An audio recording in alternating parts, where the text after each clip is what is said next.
আসসালামু আলাইকুম। সম্মানিত দর্শক শ্রোতা ভাই ও বন্ধুগণ, আজকে আপনাদেরকে বলবো কিভাবে চাষ করবেন অরিজিনাল দেশি ট্যাংরা মাছের পোনা।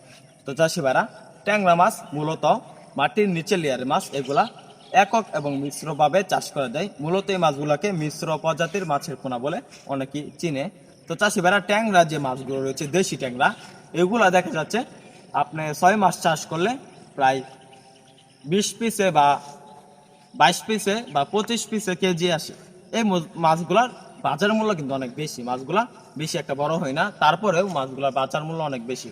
কেননা দেখা যাচ্ছে ট্যাংরা মাছগুলা দেশি হওয়াতে মাছগুলার প্রচুর পরিমাণ চাহিদা থাকে। এই কারণে মাছগুলার বাজারে ভালো মূল্য পাওয়া যায়।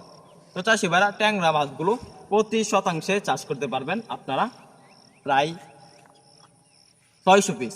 তো চাষি ভাইরা, যারা ভালো মানের এবং উন্নত মানের ট্যাংরা মাছের পোনা ক্রয় করতে চান, তারা আমাদের স্ক্রিন দেওয়া নাম্বারে যোগাযোগ করতে পারবেন। তো চাষি ভাইরা, ট্যাংরা মাছের খাবার কি বা শতাংশে আপনারা চাষ করবেন, কিরকম পানি লাগে পুকুরে। তো চাষি ভাইরা, ট্যাংরা মাছ 3 ফিট 4 ফিট 5 ফিট পানিতেও চাষ করতে পারবেন। শতাংশে আপনারা একই রকম চাষ করতে পারবেন। তো চাষি ভাইরা, ট্যাংরা মাছগুলা মূলত যে খাবারগুলো খেয়ে থাকে, এই খাবারগুলো আপনারা দৈনিক 2 বেলা দিবেন। কি খাবার দিবেন? ট্যাংরা মাছগুলোকে 0.5 ফিট খাবার বা নার্সারি দিবেন পুকুরে।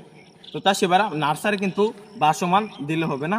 যে বাসমান যে নার্সারি রয়েছে, এগুলা দিলে হবে না। ট্যাংরা মাছগুলো মাটির নিচে থাকে, এই কারণে এই মাছগুলা মাটির নিচে থেকেই খাবার সংগ্রহ করে, যেমন ফুলজির, জোড়া প্লান্টন, ছড়া প্লান্টন বা বিভিন্ন মাটি থেকে কীটপতঙ্গ সংগ্রহ করে থাকে। এই মাছগুলা ভালো মাটিতে প্রচুর পরিমাণ উৎপাদন হয়। যে পুকুরে গ্যাস কম, ওই পুকুরের জন্য দেশি ট্যাংরা। তো চাষি ভাইরা, ট্যাংরা মাছগুলো শৌখিন, এই কারণে আপনারা ভালোভাবে পুকুর প্রস্তুতি করে তারপরে ট্যাংরা মাছ চাষ করবেন। অবশ্যই একটু বড় সাইজের মাছগুলা ক্রয় করার চেষ্টা করবেন। যেমন দেখা যাচ্ছে 1000 পিসে কেজি, 1200-1500 পিসে কেজি। তো চাষি ভাইরা, বড় সাইজের মাছগুলা চাষে দেখা যাচ্ছে সফলতা ভালো পাওয়া যায়। এই মাছগুলা দ্রুত বেড়ে উঠে, তাই আমাদের এখান থেকে ট্যাংরা মাছের পোনা ক্রয় করতে পারবেন। ট্যাংরা মাছ চাষে সকল একার তথ্য পরামর্শ জানতে পারবেন। তো চাষি ভাইরা, খাবার দেওয়ার নিয়ম, ট্যাংরা মাছগুলোকে কি নিয়মে খাবার দিবেন? দেখা যাচ্ছে ট্যাংরা মাছগুলোকে আপনারা খাবার দিতে পারবেন যে মাছগুলো পুকুরে চাষ করবেন ওই মাছগুলোর 20%। তো চাষি ভাইরা, আপনারা আমাদের এখান থেকে মাছের পোনা ক্রয় করুন। মাছ চাষের বিভিন্ন তথ্য পরামর্শ জানুন। আমাদের ভিডিওটি ভালো লাগলে আমাদের চ্যানেলটি সাবস্ক্রাইব করে আমাদের পাশে থাকুন। আবার দেখা হবে এরকম নিত্য নতুন ইন্টারেস্টিং প্রতিবেদন। ধন্যবাদ।